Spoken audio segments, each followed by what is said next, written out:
If we want to attract your attention, Chair, do you want us to wave manually or with the Peter, would you use the chat feature for questions, or as it's a small group, just get someone to raise their hands? Yeah, right. Use the chat, whatever's best, whichever you think. Well, I'm quite happy to raise hands because we can keep off the chat, then it's easier to monitor from the screens. Okay, so if you want to raise a question, just please indicate by putting your hand up to the screen, and Peter and I will try and respond to that.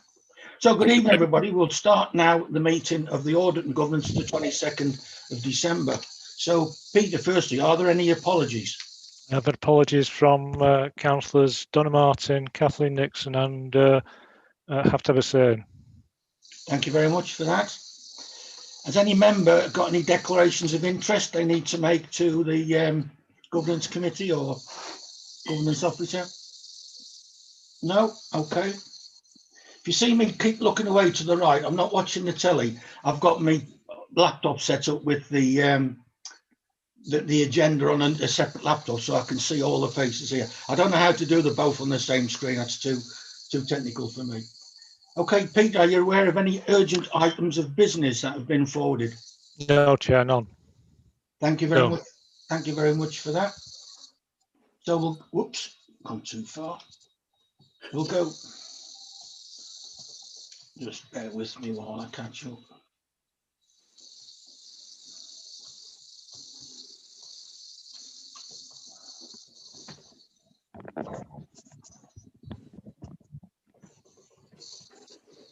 So item 4 will be to approve the minutes of the last meeting. Have you all read the minutes of the last meeting? Do you consider them a true and correct record? Yeah, I'm happy to propose that, Chair. Thank you, James. Anyone else? Approved, Chair. Thank you, Asim. Thank you, Donna. I'll second it. Oh, Donna seconded. That's fine. That's fine. Yeah, yeah. Good. Well, those are approved, Peter. Right, okay. Thank you. Next item. So agenda item number 5 is the external audit completion letter. So over to you, Karen. The completion letter is presented for your attention tonight as members, just to confirm that we did conclude our audit work as we said we would, and we have signed and issued your audit report so that the council could publish its accounts. The report goes through the various sections of the work that were outstanding the last time we reported to you, and just confirms what has happened with them or whether there are matters to bring to your attention. There isn't really anything that I do need to draw your attention to, because as I said at the last meeting, the audit was really very straightforward. The accounts were prepared to a good standard, and we were able to complete our work as planned. I think I referred in the last meeting to the fact that we would need to issue a material valuation uncertainty paragraphs in your audit report this year in relation to issues related to the valuation of property, plant and equipment owned by the council, but also owned by the pension fund, so your share of pension fund assets, and that is referred to in this report. Just to remind members, really, that's a highly technical issue, and it's due to the fact that valuers were a little more uncertain than they perhaps normally are when they estimate the value of your assets and other equipment at the end of the year. I wasn't really going to say anything more than that, but I am happy to take any questions from members if there are any. Thank you for that, Karen. Yeah, at the last meeting, the accounts weren't signed off, so we were delegated that myself and the finance team would meet and sign off those records, and so we could pass the final accounts to you, which we subsequently did. I met with the finance team, and we subsequently sent that over. Has anyone got any questions for Karen from Mazar's letter? No. I don't see anybody's hands up, Chair. You've more or less explained it, but the only thing I wanted to perhaps just put a bit more meat on was the issue of the undervaluations of over £200,000 each. You know, that seems, I know it's not a material figure in accountancy terms, but that seems quite a large figure to miss by. So can you put a bit more information on that, please? Yeah, of course. So our sample testing identified one error where the valuation had not been updated properly in the council's fixed asset register. It was just a slight oversight, I think, really. But the council, as they always do, were very keen to make sure that they had properly checked for any other such errors, and on doing further work yourselves really in order to provide the assurance back to me, identified another similar asset in a similar position and which required you to amend, or rather required you to update. Because the values were so low, and because we were able to confirm that there were no more in the population and it really was restricted just to those two assets, we didn't ask that you amend the accounts, and we will just pick that up as part of next year. So it'll go through as an adjustment in the current financial year, if that makes sense. And therefore the position at the 31st of March 2021 will take account of those two errors and will correct them. Okay. Thank you for that, Karen. Well, if there's no further questions, have you got a question, Sultan? Yes, Chair. Deviating slightly from this item, I have read somewhere that the government is looking at providing more funding for audit, etc., for local authorities, to do a more thorough audit investigation.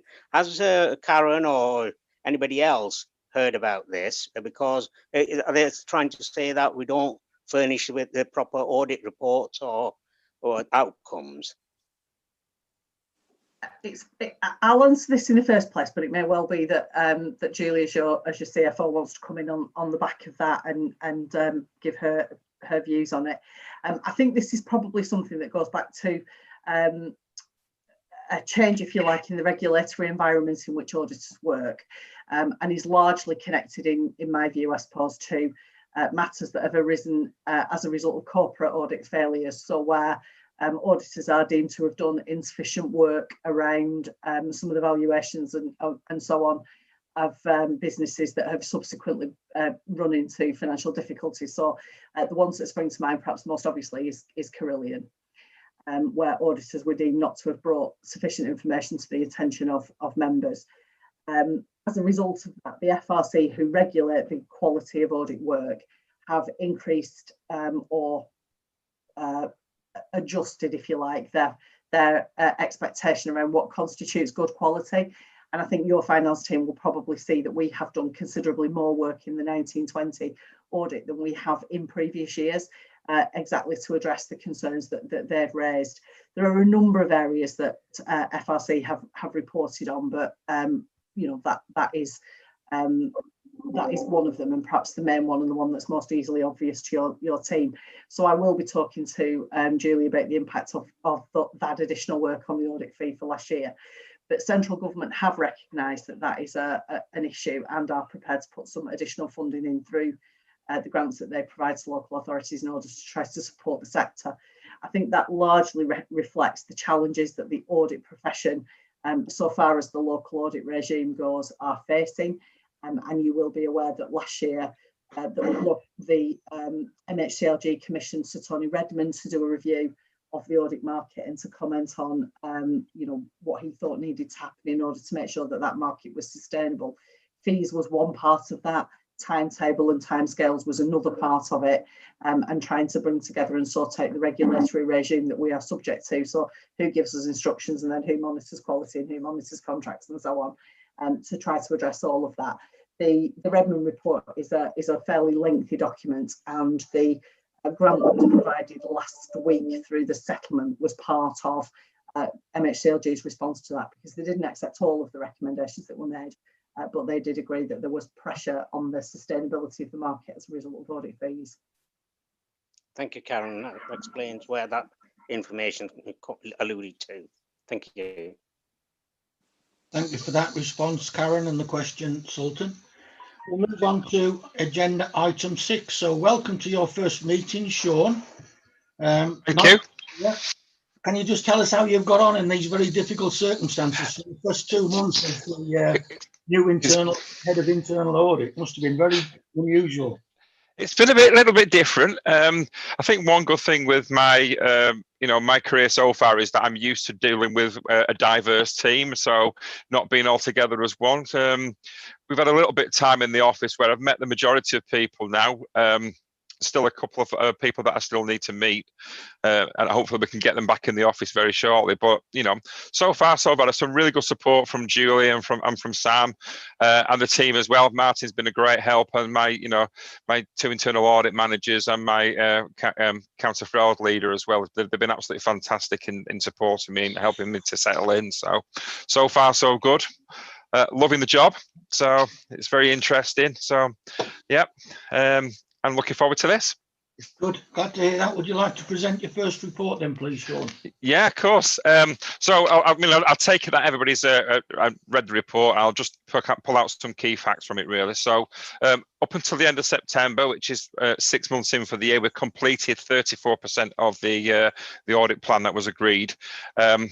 Mainly due to the fact that we've been doing quite a lot of unplanned work, or had been doing a lot of unplanned work based around COVID, and also we had a couple of detailed investigations that took up quite a lot of time.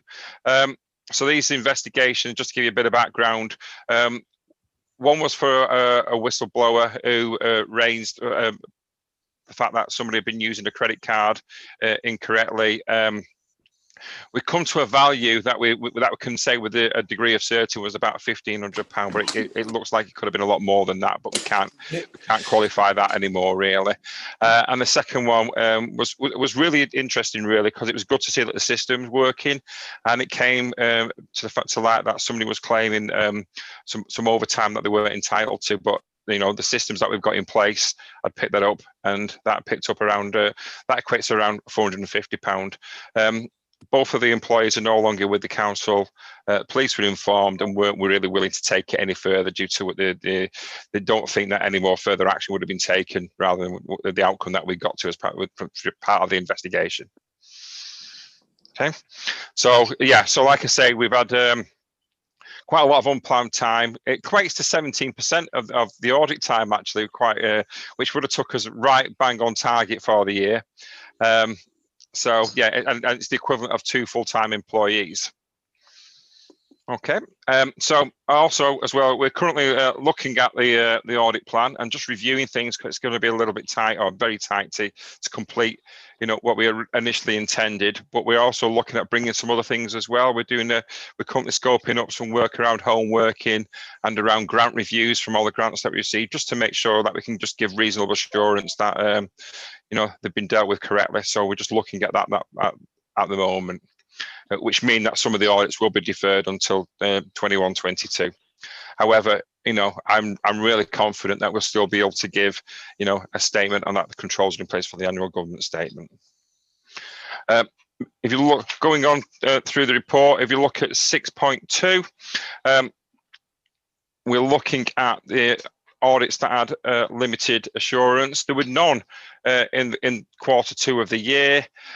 However, just to give people an update on the one that we're looking at previously around key decisions and exemptions from contracts, the work that was required on the back of the recommendations from the audit in adult care has been completed. However, the scope of it all now has expanded, and it was agreed that a full review across the council would be undertaken, and this is ongoing at the moment. Monthly updates are given through the governance board on a regular basis. So that's that. And from a counter fraud perspective, on things are good there, really. There's reduced savings on year from year, as you'll see from the report. However, we do have over 200 cases currently outstanding, mainly due to the fact that we couldn't complete any interviews, face-to-face interviews, because of COVID-19, and we didn't have a COVID-safe environment, and lockdowns and things had stopped that from happening. We've been given the information that we can commence or recommence interviews from next January. The interview room has now been completely set up and has been made COVID compliant. This is obviously due to current lockdown restrictions as well. So what we're actually doing at the moment is everything is being drafted. All the letters are drafted and prioritised, and they're just waiting to go out to the relevant people once we get the the green light to say that we can bring people into the building and start interviewing reviewing them again. So hopefully once we plough through with these 200 cases, we will recruit some more money for the council as well. But some good work going there. Just to point out one thing from the report, if you look at 9.1.6, there were no client surveys received during quarter two. Again, partially due to COVID reasons, and also due to the fact that in the second quarter, no school audits were carried out, because it was partially because it was summer holidays, but also due to the lockdown restrictions as well. And we're currently just looking at the process, how we can encourage people to get client surveys back to us on a more regular basis.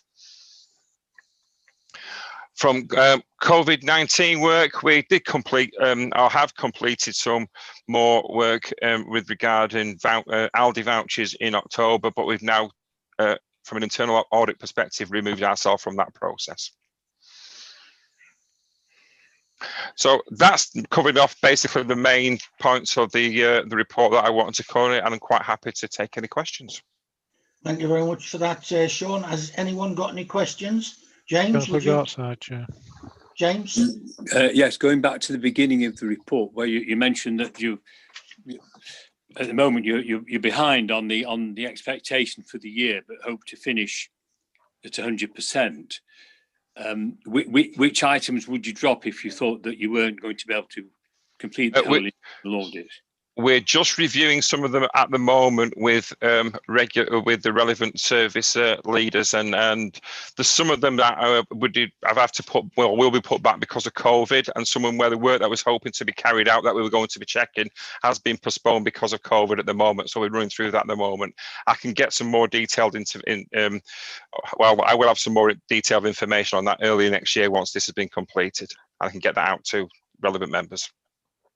Thank you. Yeah, just following on from that, Sean, it's obviously a very valid reason for not being able to complete the normal pre-planned work. It's very understandable.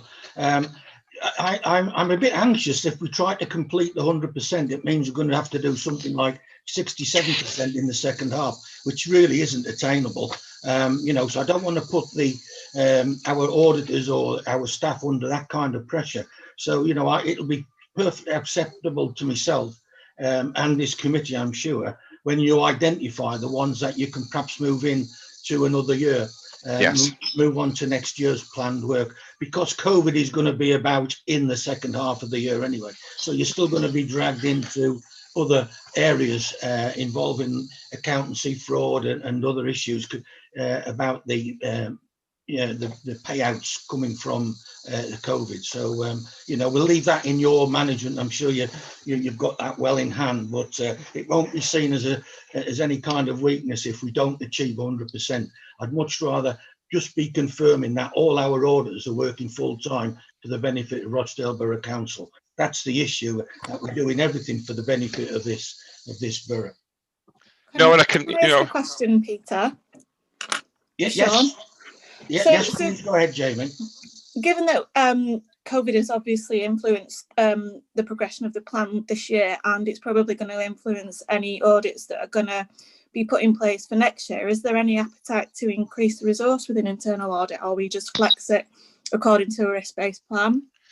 We're just looking at the moment to flex it and just to see, what we need, and we're looking at things going forward at the moment. So I think at the moment it's just around flexing it and making sure that we're looking at the areas that, first of all, we need to be looking at and that are accessible for us to look at the moment to make it timely for us to do that. Okay, so there are some compulsory reviews that need to be done on top of any unexpected COVID work that may come along, because we still don't really know what that landscape looks like at the minute, do we? No. Okay. No, we don't, and there will, and everything that is, that is compulsory, that they're prioritised and taken for, will be taken forward and ensure that they're completed. We're also, like I say, looking around some other assurance work around the government grants and around home working to make sure that all our controls that we've got in place when we're working in number 1 Riverside are still in place for which I'm very confident that they are, but just to give it some proper assurance that everybody who is working from home to the correct standards. Are you comfortable that that is, you know, happening at the moment, or are you from No, what more you've than seen so far? I'm definitely comfortable that it is, you know, that it's happening. You know, from my own circumstance of setting it up, you know, I know that what I can get on and what I can't get on whilst I'm at home. And, you know, you know, we do need to go into the office to print, for example, and do other things. So you know, I can say that I am, you know, I'm definitely confident, but we just want to make sure that and do the relevant checks to confirm that. So this might not be in your area, but is there any increased risk of internal fraud given that people are working from home, or is that not relevant? I just know that in my company at the moment that the appetite to look at that has ramped up significantly. Yes, that's part of the checks that we'll be doing and looking to do in the you know, in the last quarter. Okay, fabulous. Thank you. You're welcome. Thank you, Jamie. Anybody got any questions? Asim, would you like to give your question, please? Welcome, Sean. Thank you.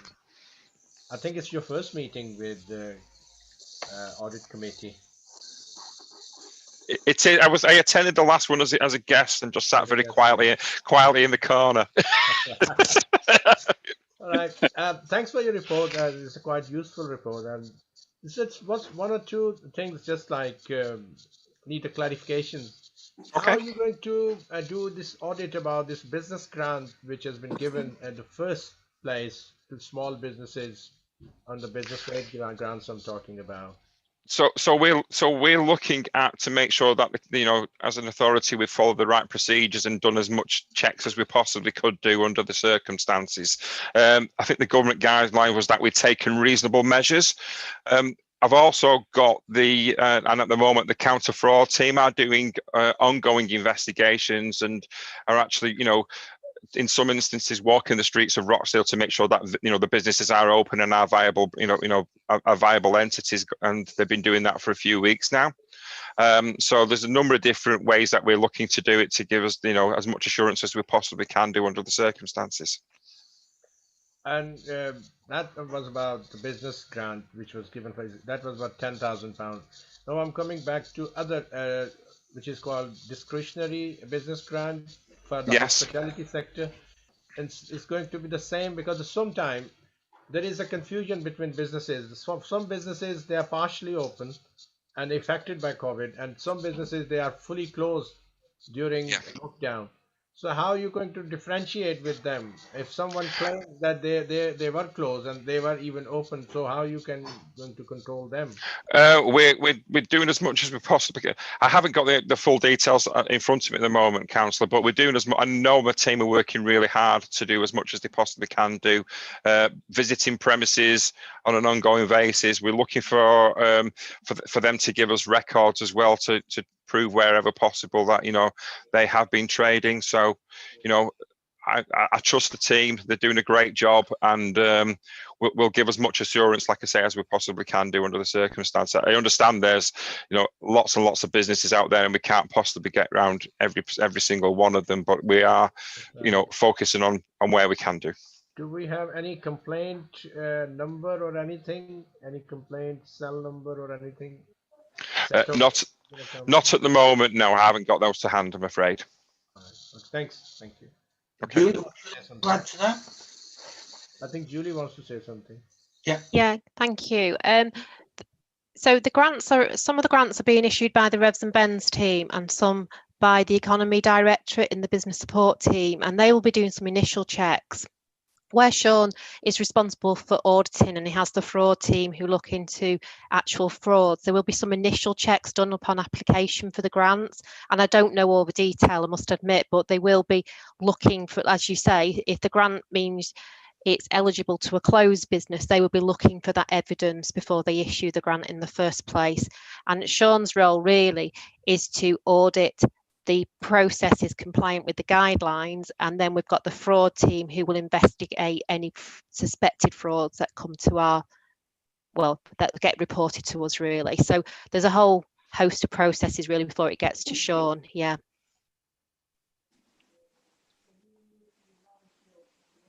Okay. Thank you for that, Julie.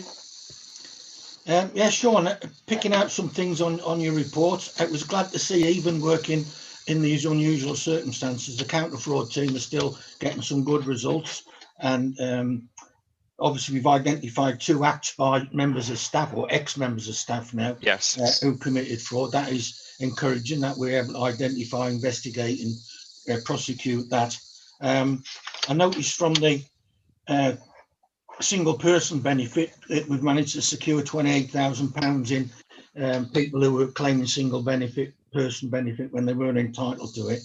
And the housing benefit from the National Fraud Initiative, that's secured another 20,000. It shows we're doing good work while we're still working remotely in this, you know. So yeah, that's very good. A very good report, and we'll leave it to you to obviously what you're doing regarding getting this COVID interview room so you can process these 200 backlogs. That'll be good work if you can get through that. So we'll look forward to getting that on your next report. So thank you for that report, Sean. Very clear, very good items in it, and very encouraging for the audit and governance team. Thank you.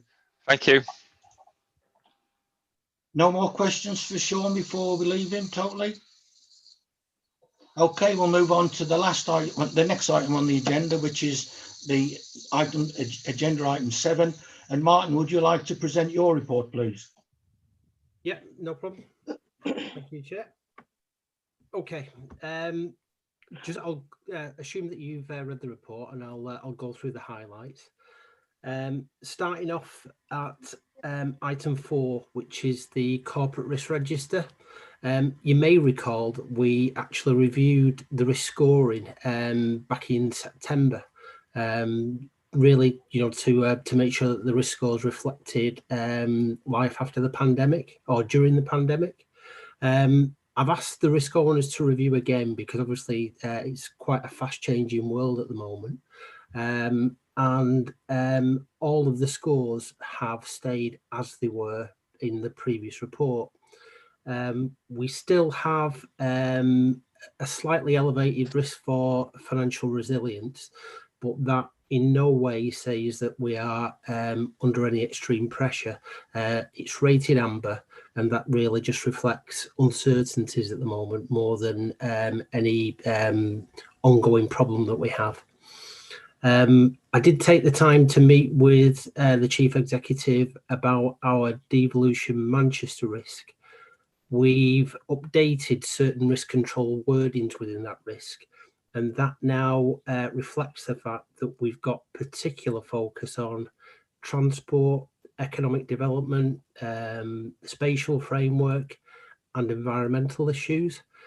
So the risk scores again remain the same, where we're looking at whether, you know, we're aligning Rochdale objectives to match up with devolution Manchester, and Steve Rumbelow seems fairly satisfied that, you know, we are achieving that objective. Okay, item 5.2. I've mentioned there about the restructure of the risk and insurance team. I'm the cause of this because my role is now a shared role between Tameside and Rochdale. So where I was previously 100% Rochdale, I'm now 40% Rochdale.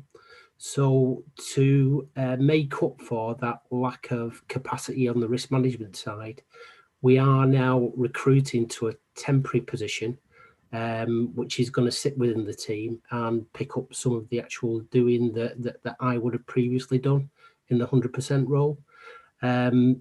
To be honest, at the moment, the change hasn't had an impact in it. It's hit us a good time where we've not had the seasonal increase in insurance claims, for example. So the fact that we should get somebody in the new year, then that will make sure that we've got the right capacity going forward. Moving to item 5.3, that's integrated health and social care. Again, I'm getting the risks here from our CCG colleagues. The risks have actually remained unaltered in comparison to the last quarter. Well, one of the updated comments is that as yet we have no indications of 2021 allocations or the NHS. It gives on a meeting, so So yeah, really the situation remains unchanged there, and we have a finance risk there that's rated red, really due to uncertainties over 2021 rather than any glaring problem at the moment. Moving on to the high scoring service risk, this is item 5.4. It's actually, there is more detail in appendix 2 of the report there. We have 2 red service risks. To be honest, red risks under the services are an exception where we have over 400 risks across the council, and these 2 are rated risks, are rated red, again, due to COVID uncertainties. Both are financial budget management risks within children's services. Children's services are actually reporting an underspend at present, so we don't have any major pressure at the moment. But the director in children's services has chosen to score these red because we still don't know the full impact of COVID and how that's going to impact on future demand, or the demand on the service. So we're really taking the stance that we need to rate that red until we have a better idea of how COVID is going to pan out. And then moving to the insurance team, this is item 6. Again, the insurance team are working very effectively, working from home and also on a rota basis in the office. The claims cost mitigation, the figure is actually, my apologies, I should know this off the top of my head. The figure is actually 363,599. Thank you, Peter. 363,599, which is for the quarter. One example of a claim that stands out is a pothole claim, which, although it was a fairly low-level saving, we actually got a judgment of fundamental dishonesty as part of that claim.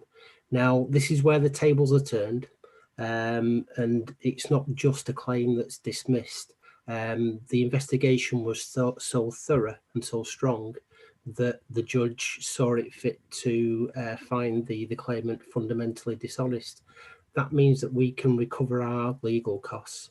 And also, I think it sends out a message there that, if we do see any sign of fraudulent claim, that we will pursue them, and, this could be the outcome. Okay, any questions? Anybody got any questions? Asim, would you like to present your question, please? Thanks, Peter. Yeah, it's not regarding about your report. It's regarding a previous issue. Remember, about a few years back, we were engaged with one of the local government insurance scheme. So are we still engaged with them, or that is not effective anymore, or are we still receiving any quotes from them? We took the decision that we'd really hold a watching brief on that situation. It's still in the very early stages where,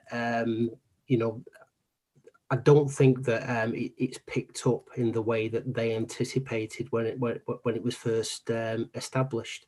So we're still monitoring the situation. But really, we are also under a long-term agreement with our current insurers. So, that's something that, might be a consideration in the future, but it's not something that we're actively pursuing at this stage. Okay with that, Asim? Yeah, thanks, Chair. James, would you like to go ahead with your question, please? Need to unmute, James. Sorry, just on 6.1, it's a minor thing, I know, but motor is still obviously a fairly large item. Is that motor accidents which of employees driving, or is it, what does motor cover? That's on the second paragraph of 6.1. Yeah. Motor as a class of business is, that is our own drivers, our own motor risk. To differentiate that between third-party drivers and damage claims, we have highways, a highways section where if anybody was to suffer any damage due to defects in the road, then that would be treated as a liability claim, and anything that is basically RTA, motor, Road Traffic Act, then that's going to be under the motor classification. Right, and so is it usually our own drivers that relates to?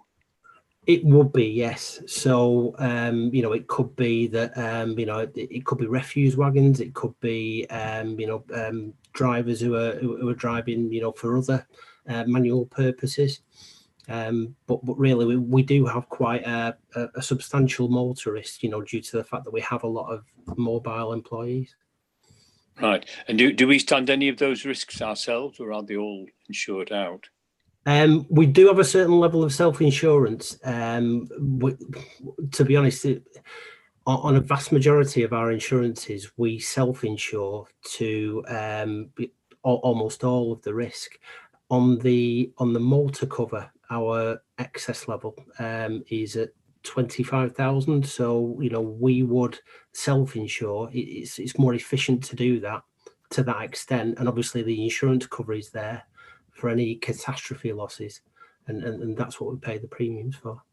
Okay, thank you very much. Thank you, James. Anyone got any more questions for Martin in his report, please? No, Martin, I'll just pick up on a few points. I'm glad to see you trying to secure some extra resources. I was quite worried when you had a joint employment with Tameside, because obviously we were going to lose you for 50% on paper, which obviously was going to leave a gap we could ill afford to that. So I'm very encouraged by that. Could you just update us on the integration of the CCG? I know this is a moving feast, or at the same time. Would you just give us an update on that, please? Yeah, sure. We've already made quite good strides in the past with this, where we've brought together the two risk management systems. We both score the risks on exactly the same basis, so there is consistency between Rochdale Council and CCG. There are still certain areas where we're not fully aligned on processes. To be honest, it doesn't really cause too much of an issue, because CCG report their risk to the Integrated Commissioning Board, and obviously we get sight of these as well, and that's why we've got a section within our own risk management report. But there have been meetings over the past month, 2 months, where there are plans in place to bring the processes more into line, and that should benefit both organisations. The fact that we are, we've got visibility on both sides.